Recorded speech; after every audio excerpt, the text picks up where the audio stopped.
let's just be honest. The end of Game of Thrones, it was bad. Real bad. So now let's talk about the top 10 things I think will not happen in A Song of Ice and Fire.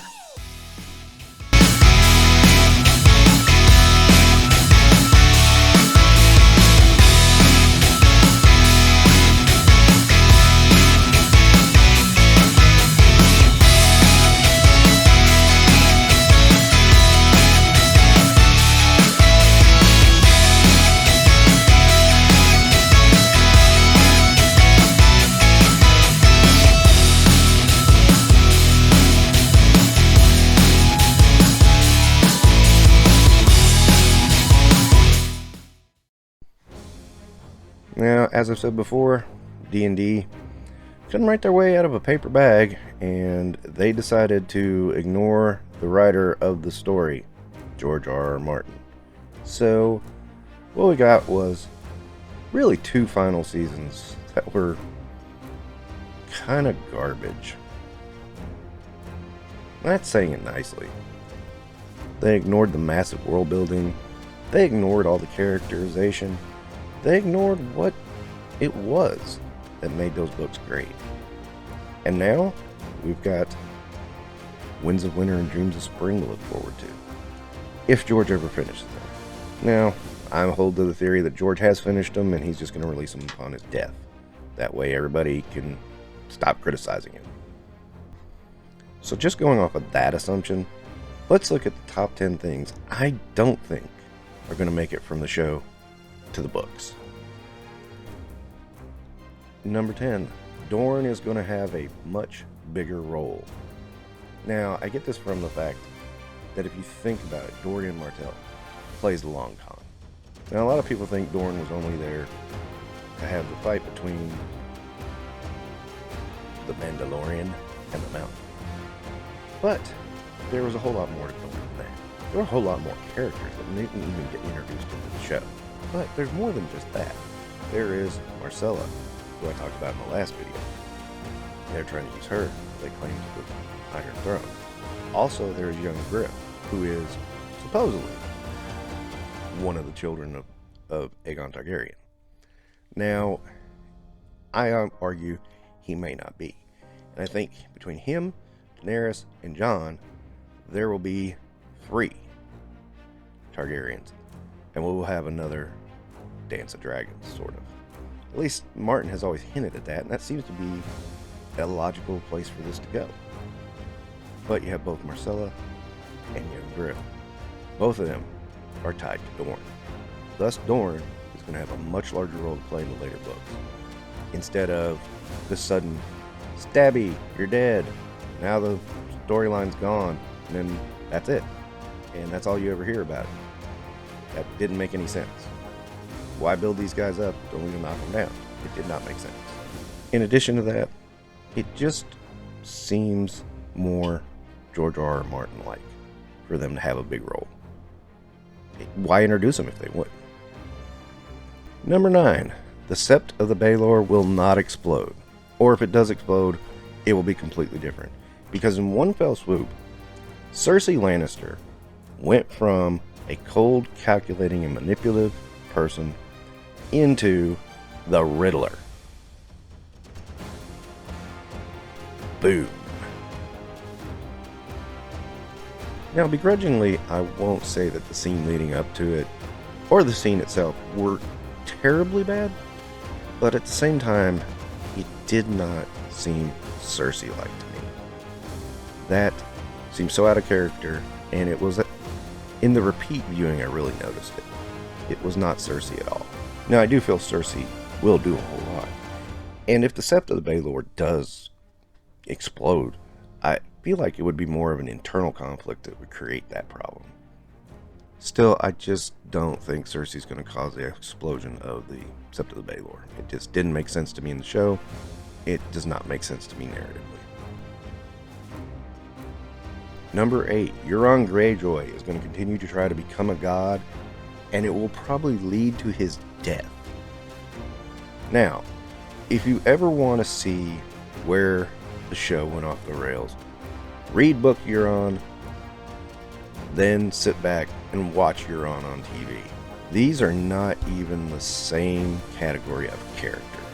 Euron in the books is cold, calculating, somewhat scary, and manipulative, and loves controlling people. Meanwhile, TV Euron likes to make jokes about sticking fingers in butts. Yeah. Now, I could see possibly Euron and Cersei getting married for some political machinations or something, and him trying to use that to gain godhood. And whatever he's doing, whatever tricks he's got going on, it's going to backfire, and it's going to result in his death. He won't die by Jaime Lannister. He'll die by his own greed and desire for God.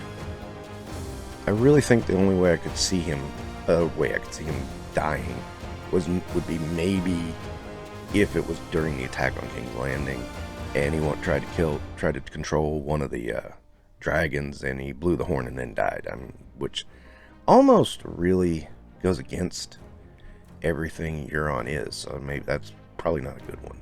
But anyway you go about it, whatever happens to Euron in the books has got to be more interesting than what happened to him in the TV show. It has to be. It's required. Number 7, the others are going to be a bigger threat. The others, first off, one of the things I think really ruined the others was when they tried to make them controlled by one guy.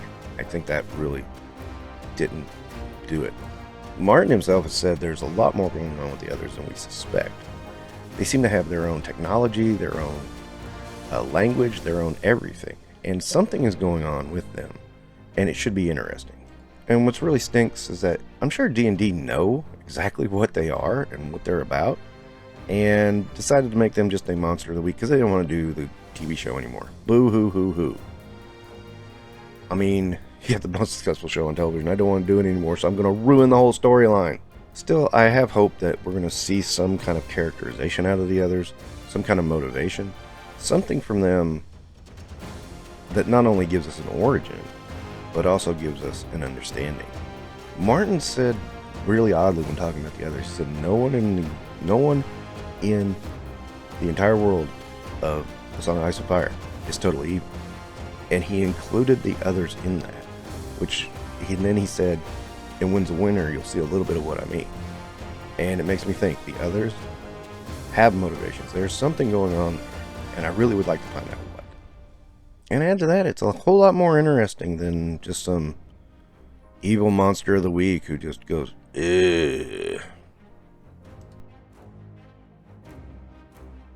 Now, another one is Marjorie Tyrell will live a lot longer. I really think her character had more to do in the show, and when she was killed off, when the Sept of the Baelor blew up, it seemed a little abrupt and early.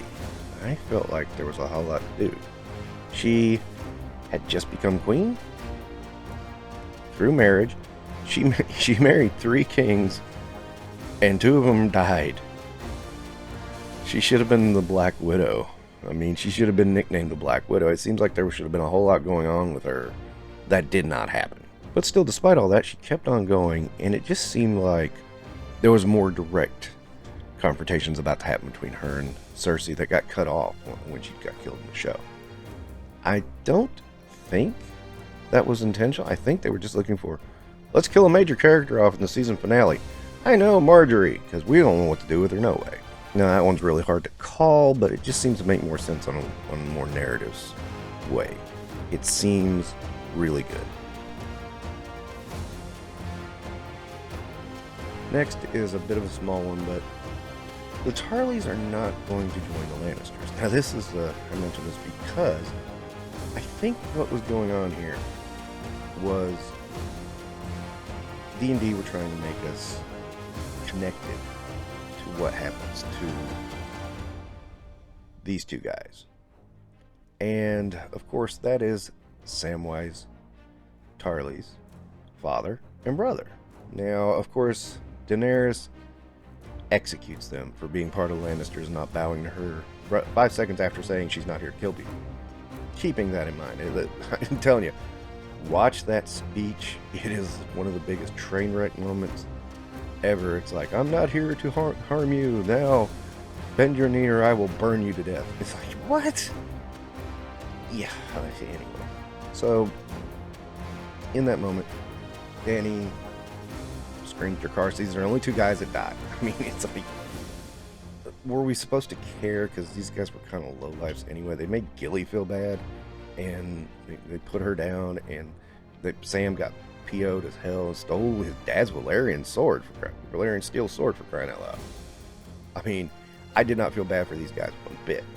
Still, this was all predicated on the fact that the Tarleys decided to go against the Tyrells. I don't see this happening in the book. It's a minor thing. It's a minor part of what happens in the story. I think they were trying to set up for something along the lines of, oh look, she's really crazy.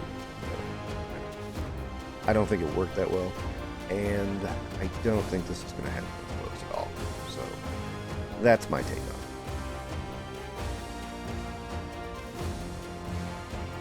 Number 4, Bronn's going to have a much lesser role. Now, we all like the actor who played Bronn in the show. He was a good actor, fun character, he played a great character.